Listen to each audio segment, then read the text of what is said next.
Gold, trusted gold buyers. మీరు తాకట్టు పెట్టిన బంగారాన్ని విడిపించి ఈ రోజు ఉన్న మార్కెట్ ధరకు కొనబడను. ఈ మందులకి ఎంత డబ్బు ఖర్చు అవుతుందో. ఎంత డబ్బు ఖర్చైనా పర్లేదు అత్తయ్య.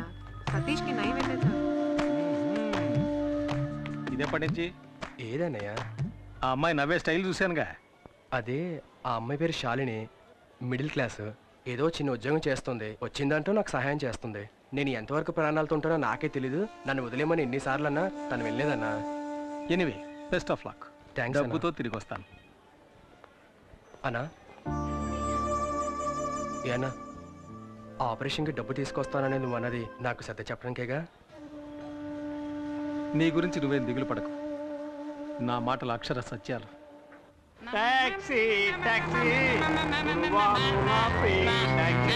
బాబు పోలీసులు చూస్తే ఓవర్ స్పీడ్ అని ఫైన్ వేసేస్తాడు. చేసే ఫ్రీ సర్వీస్ కి ఇంత బిళ్ళప్ప మూసుకొని రావయ్యా. Very good. మనసులో ఏమి దాచుకోకుండా తుప్పుకు నువ్వు చూసావా? నువ్వు నాకు నచ్చావు. ఇదిగో నువ్వు అడిగిన డోర్. ఏంటయ్యా అంబాసిడర్ డోర్ అడిగితే మారుతి డోర్ తెచ్చావు? నీకేంటి దిగడానికి డోర్ కావాలి. ఏదైతే ఇంకో విషయం, కొత్తగా ఒక స్టీరింగ్ వచ్చిందట, బిగిస్తే బ్రహ్మాండ మైలేజ్ అట. కావాలంటే కబురు చేయిస్తా. వేరే ఇవ్వక్కర్లేదు, తీసుకో. నువ్వు పట్టు. హాయ్ మూర్తి. ఎలా ఉన్నావు? అబ్బా సేమ్ పవర్. ఎప్పుడు రిలీజ్ అయ్యా? ఇవాళే. ఏంటి కొత్త బిజినెస్ మొదలెట్టావా? Technical dealing. ఇక్కడి డోర్ అక్కడికి వెళ్ళి అమ్మేస్తాను, అక్కడ డోర్ ఇక్కడ తీసుకొచ్చి అమ్మేస్తాను. టోటల్ గా నేను ఒక ఆటోమొబైల్ షాప్. సరే గానీ చాలా రోజుల తర్వాత రిలీజ్ అయ్యావు కదా, పార్టీ గిట్టే ఏం లేదా? తాగితే మర్చిపోగలను కానీ మరువనివ్వదు, మర్చిపోతే తాగగలను మరువనివ్వదు. కానీ నీ ఆఫర్ని కాదని లేకపోతున్నాను రా. హలో, నేనెవరు మర్చిపోమన్నారే? నేనున్నాను. టైట్ గా కుమ్మి. రాత్రి మనకు ఇంత తలనొప్పిగా ఉందిరా. సరే గానీ సతీష్ ఆపరేషన్ కి డబ్బులు ఎలా తెస్తావు? ఎవరినో కొట్టాలని చెప్పే కదరా. అది తనలాంటి కేసు కాదు, అసల్ట్ కేసు. విదర్లంకి తెలుసుగా, అక్కడ హత్య కేసు ఉంది. అది నువ్వు చేసేవారు ఒప్పుకుని సరెండర్ అయ్యవనుకో పార్టీ 8 లక్షలు ఇస్తానంటున్నాడు. హత్యంటే ఊరేస్తారు కదరా. అది అడిగా. పైకోర్టుకి అప్పీల్ చేసుకుని సాక్షులు మార్చేసి బయటికి తీసుకొచ్చి లాయరే చెప్పాడు. కాకపోతే 2 ఏళ్ళు జైల్లో ఉండాల్సి వస్తుంది. అది మనం కుదరదని నేను వదిలేశాను. అలా ఎందుకన్నావు? నీ తమ్ముడిని కాపాడుతానని బాలాకి నేను మాటిచ్చాను. నేను చేస్తాను. వేదూరులంకకి 2 టికెట్లు. దిగాలని మాకు తెలీదా? ప్రతివాడు దిగండి దిగండి నారాడు.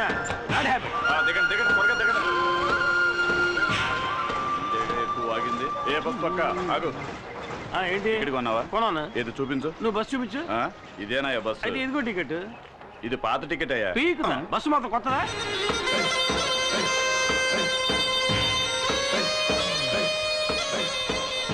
బాగా ఎండగా ఉంది, కొనుక్కుంటు.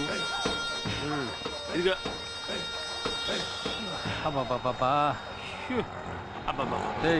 నేనేం చేస్తే అదే నువ్వు చేయాలా? పోనీ నేను చేసేది నువ్వు చేయి.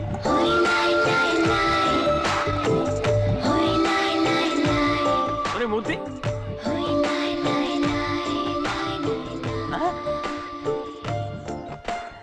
వదిన సూపర్ గా ఉంది కదా. నీకు అన్నయ్యలు ఎవరన్నా ఉన్నారా? నాకు నువ్వే అన్నయ్యవి. పర్ఫెక్ట్ గా చెప్పాను కదా. మోసుకుంటా. వదిన కాలు అందంగా ఉంది కదా. చెప్పు కూడా అందంగానే ఉంది.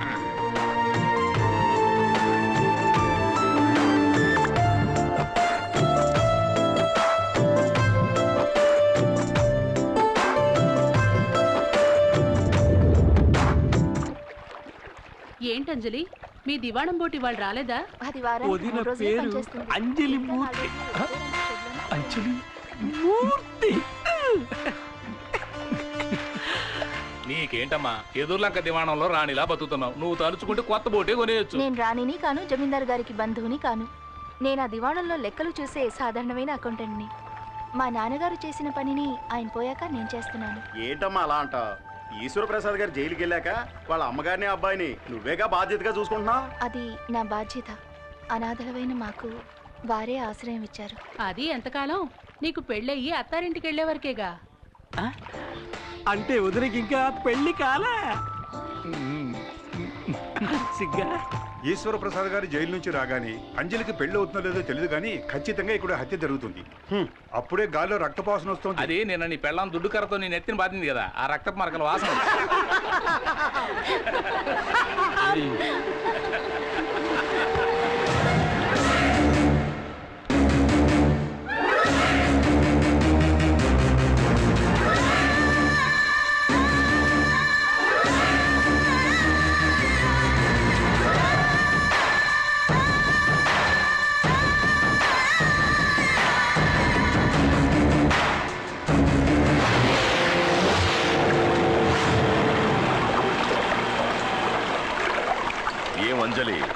వెదుల్లంక జమీందారు బోటు రిపేర్ అయిందని ఇందులో వెళ్తున్నావా?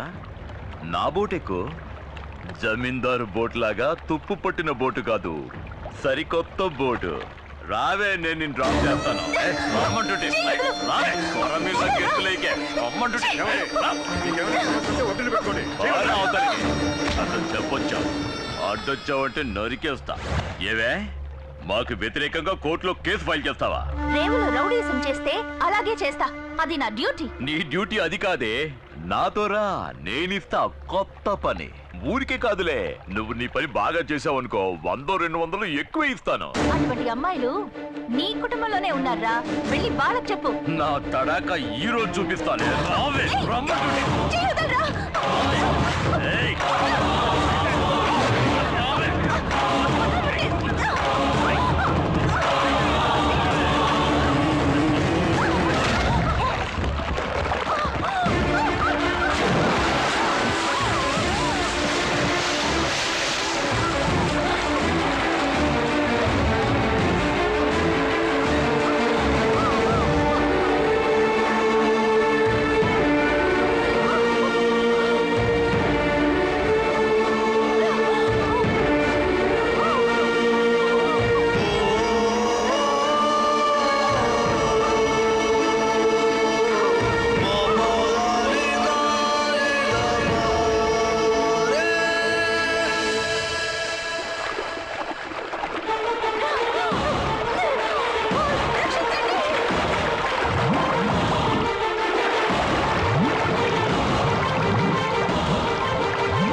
గిరి,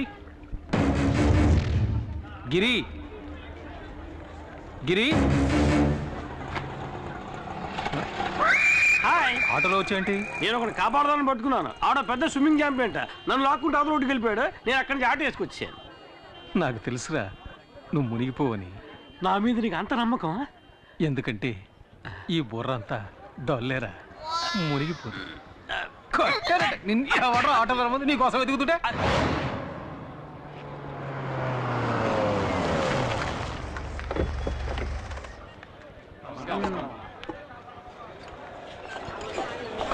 అమ్మా, మాకు చాలా భయంగా ఉందమ్మా. ఏం భయపడకండి, నేను చూసుకుంటాను.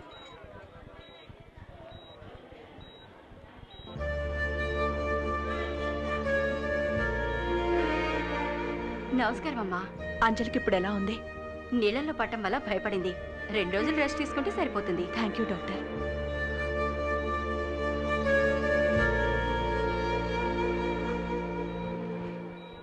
అమ్మా, అంజలిని కాపాడింది ఎవరో ఎవరికి తెలియదమ్మా. హాస్పిటల్కి అంజలిని హడావుడిగా తీసుకురావడం వల్ల అతన్ని ఎవరు సరిగ్గా గమనించలేదమ్మా. అతను ఖచ్చితంగా కూలి పని చేయడానికే వచ్చుంటాడమ్మా. వాడు ఒంటరిగా అంజలిని మాత్రమే కాకుండా ఎంతమంది ప్రాణాల్ని కాపాడాడు.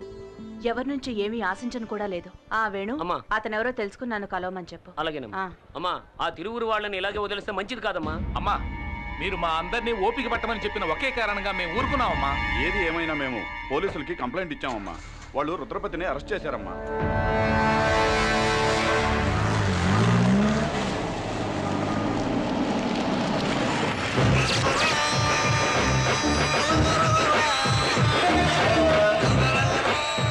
సార్, ఊళ్ళో వాళ్ళు ఇచ్చిన కంప్లైంట్ కోసం ఊరికే ఫార్మాలిటీకి అరెస్ట్. ఊళ్ళో వాళ్ళకి అది పోలీస్ స్టేషన్, సార్కి అది బారు. డబ్బులు తీసుకుంటున్నందుకు విశ్వాసంగానే ఉన్నావు సార్. ఆ కంప్లైంట్ ఎఫ్ఐఆర్ కాపీ.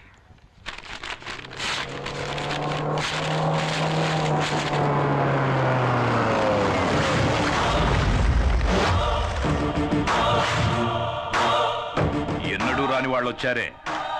అచ్చోసి ఊరి మీద వదిలేసావే నీ తమ్ముడు రుద్రపతి. వాడి కాళ్ళు ఈ ఇన్స్పెక్టర్ గారు ఎలా పట్టుకుంటాడో చూసి పోదామని వచ్చాను. జమీందారుని ఈయనేం చేస్తాడో. జైల్లో ఉన్నాడే నీ కొడుకు ఈశ్వర ప్రసాద్, వెళ్ళి వాణ్ణడుగు. ఆ రోజు ఈయన నీ కొడుకును అరెస్ట్ చేసి నడ్డి మీద తన్ని వీధుల వెంట ఈడ్చుకెళ్తూ ఉంటే నొప్పి తట్టుకోలేక అమ్మా అని అరిచాడే. ఆ కేకలు నా చెవుల్లో ఇంకా వినిపిస్తూనే ఉన్నాయి. ఆ రోజు ఇతను ఆపాడు, లేకపోతే ఆ రోజే వాడి కథ ముగించేవాడిని. అందుచేత ఇతని కాళ్ల మీద పడి కృతజ్ఞతలు చెప్పి ఇక్కడి నుంచి వెళ్ళిపో. రేయ్ నాయుడు, పగ నీకు నాకేరా? ధైర్యం ఉంటే నన్ను ఎదుర్కొని చూడరా. నీ ప్రతాపాన్ని తల్లిదండ్రులు లేని అమాయకురాలికి చూపించుకో. ఇంతకు మించి ఒక్క మాట మాట్లాడావో ఆడదానివని కూడా చూడు, నరికేస్తా. నరకరా, నరకు, నరికేసేయ్. నీకు గుర్తుందా, ఇదే చేత్తో నీకెన్నిసార్లు అన్నం పెట్టుంటాను. అందుకు కృతజ్ఞతగా నన్ను నరికేరా, నరికేయ్.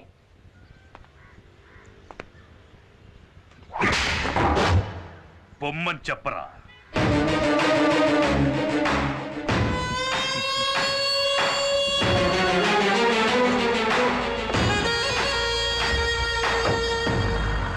ఇదే లాయర్ గారి ఇల్లు. ఆహా, సూపర్ కారు. ముందు వచ్చి డోర్ పీకేశాం. అంతమంది జనం ఉన్నారేంటి? మనకి పోటీగా వచ్చారేమో. లాయర్ గారు లేరా అండి? ఉన్నారు. గుంపుగా వస్తే బావకు భయం. సార్ని అడిగానని చెప్పండి, వస్తాను. వెళ్ళరా. Excuse me sir. ఎవర్రా మీరు? లాయర్ గారు ఉన్నారండి. నీ పేరు చెప్పరా. గిరి అని చెప్పండి, ఎవ్వరికి తెలీదు. స్పేర్ పార్ట్స్ గిరి అని చెప్పండి, అందరికీ తెలుస్తుంది. ఎవరు? ఇంకెవరు? నేనే బావ రుద్రని. నువ్వేంటి ఇక్కడ దాక్కున్నావు? నేను దాక్కోలేదు బావా, ఓ కేసు విషయంలో సెక్షన్ వెతుక్కుంటున్నాను, అందుకే బయటికి రాలేదు. సరేరా. ఇది హత్య కేసు, ఒప్పుకోవడానికి సిద్ధమేగా? అది కాదు, కేసు గురించి కొంచెం వివరంగా చెప్పారంటే. వివరంగా చెప్తాను. ఇక్కడ విదుర్లంక జమీందారులని బిచ్చగాడ వంశం ఉందయ్యా. అక్కడ ఈశ్వర్ ప్రసాద్ అనే అతను ఒక్క దెబ్బతో ఇతను లేపేశాడు. అదే మావాడైతే నలుగురు లేపేసేవాడు, 6గురిని. ఓకే కదా? హత్య చేయబడ్డ వాళ్ళలో ఒకడు డ్రైవరు, ఇంకొకడు వీళ్ళ నాన్న మా మామగారు. అంటే మొత్తం ముగ్గురు. వీళ్ళ నాన్ననయ్య మా మామగారు. సరే అయితే ఇద్దరు. సెషన్స్ కోర్టు ఈశ్వర ప్రసాద్ కి ఉరిశిక్ష విధించింది, కానీ హైకోర్టు దాన్ని యావజ్జీవ శిక్షగా మార్చింది. ఇప్పుడు ఈశ్వర ప్రసాద్ పేరోల్లో బయటికి రాబోతున్నాడు. రాగానే అతన్ని వీళ్ళిద్దరూ హత్య చేయబోతున్నాడు. అయితే హత్య ఇంకా జరగలేదా? కానీ జరుగుతుంది, ఖచ్చితంగా జరుగుతుంది. వాడిని ఇదే చేత్తో కత్తికో కండగా నరికి సముద్రంలో కలిపేస్తాను. కానీ ఆ నీచుణ్ణి చంపి జైలుకెళ్ళి చిప్పకూడు తినడం నాకిష్టం లేదు. సార్ ఏంటి సార్, ఏ కాలంలో ఉన్నారు? ఇప్పుడంతా జైల్లో చెప్పకూడదు లేదు సార్. మంగళవారం గుడ్డు, ఆదివారం మటన్, చికెన్, 3 పూట్ల ఓ పట్టు పట్టచ్చు. చూసారా ఎంత అప్డేట్ గా ఉన్నాడో? ఇలా చూడు, మరి ఈశ్వర ప్రసాద్ చంపింది నేనేనని ఒప్పుకోవడానికి సిద్ధంగా ఉన్నావా? సిద్ధంగా ఉన్నాను సార్, కానీ పోలీసులకు సరెండర్ అవడానికి ముందు 5 లక్షలు నా చేతికి ఇచ్చేయండి సార్. తర్వాత కోర్టులో నేను నిజం చెప్పడానికి ముందు 3 లక్షలు మా వాడి చేతికి ఇచ్చేయండి సార్. మీరు మాట తప్పితే నేను కోర్టులో నిజం చెప్పాల్సి ఉంటుంది. ఇక్కడ అలాంటి సమస్యలు మీ రావు. సరే, హత్య జరిగిన తర్వాత కబురు చేయండి, మేము బయలుదేరుతాం. ఆగండి, ఎందుకు అనవసరంగా తిరగటం? హత్య జరిగేంత వరకు మీ ఇద్దరు ఈ ఊళ్ళోనే ఉండిపోతుంది కదా. నేను ఒప్పుకునేది వీడు, వరగా నుంచి వేడుకు చూసేది నేను. నాకు ఈ కేసుకి ఏమిటి జాయింట్? వాళ్ళంత క్లియర్ గా చెప్తారా, నీ మట్టిపూరకు అర్థం కావట్లా? హత్య నేరం ఒప్పుకుంటుంది ఎవరు? నువ్వు. హత్యని కళ్ళారా చూసి కోర్టులో సాక్ష్యం చెప్పేది ఎవరు? ఎవరు? నువ్వే. నేనా? ఏమయ్యా, కమిటీనేటనా? కమిటీనా? కమిటీ ఏంటి సార్? కన్ఫర్మ్డేనా? సరే, మీ ఇద్దరు బయట వెయిట్ చేయండి, నేను ఈయనతో మాట్లాడొస్తా. సరే, త్వరగా రా. బావా, వాడిని ఎందుకు ఇక్కడే ఉండమంటున్నావు? బావా, నేను లాయర్ని, పాయింట్ లేకుండా ఏమీ మాట్లాడను. మూర్తే వచ్చి స్వయంగా నేనే హత్య చేశానని చెప్పినా కోర్టు ఒప్పుకోవాలి కదా. అందుకని ఈశ్వర ప్రసాద్కి మూర్తికి పగున్నట్టు మనమే ఒక కారణాన్ని కల్పించాలి. కోర్టుని నమ్మించడం నీ పని. ఈశ్వర ప్రసాద్ చావాలి, అది వాడి తలరాత.